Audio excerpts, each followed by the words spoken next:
There are some trig functions and specific angles that we know the exact values of, and that is because of the special right triangles that we have, which are the 30-60-90 triangle and the 45-45-90 triangle.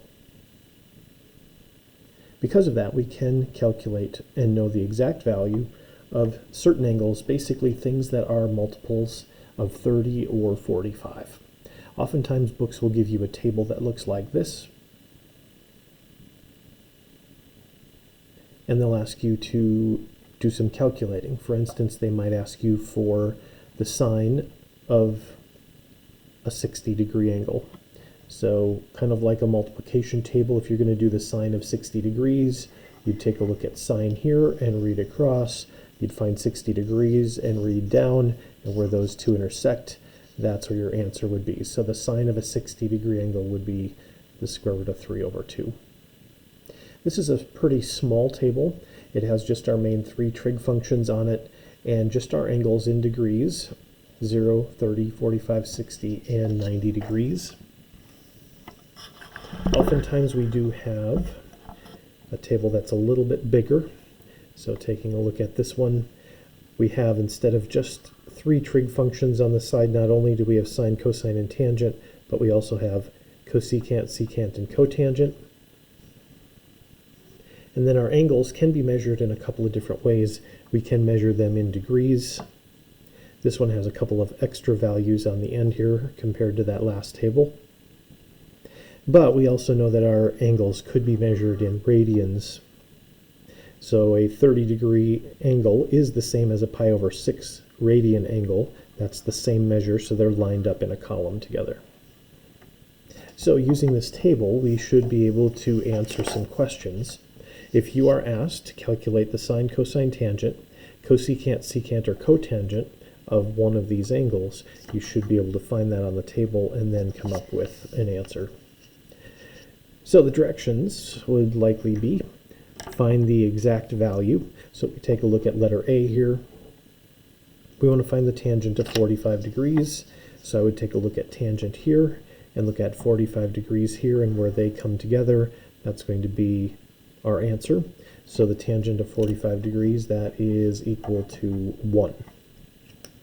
Secant of 60 degrees. Well, secant is a little further down here. Here's our secant row, and 60 degrees is here. So the secant of a 60-degree angle, that would be equal to 2. And you might even have, there's our secant of 60, and you might even have a cosecant with a radian measure, but you still would handle that the same. Find your trig function, in this case cosecant, which is here. And then for pi over 3, take a look at your angles in radians. Pi over 3 is here. It's the same as a 60-degree angle. So we could do the cosecant of 60 degrees. That would be this value right here, and that's 2 times the square root of 3 all over 3.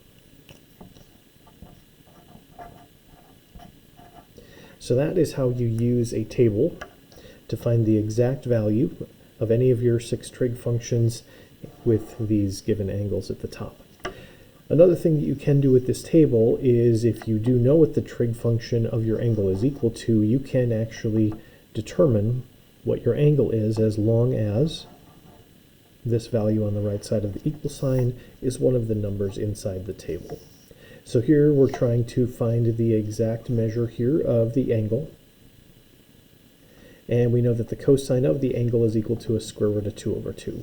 So I would go to cosine, that's this row right here, and I would read across until we find the value we want, which is a square root of 2 over 2. And then we can go up to the top, and we can see that if the cosine of an angle is the square root of 2 over 2, the angle is either 45 degrees or pi over 4 radians. Those are the same measure.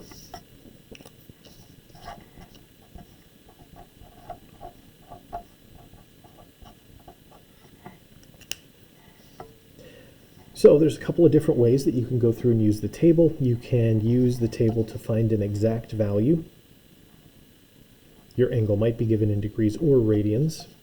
You could also calculate the angle by using the table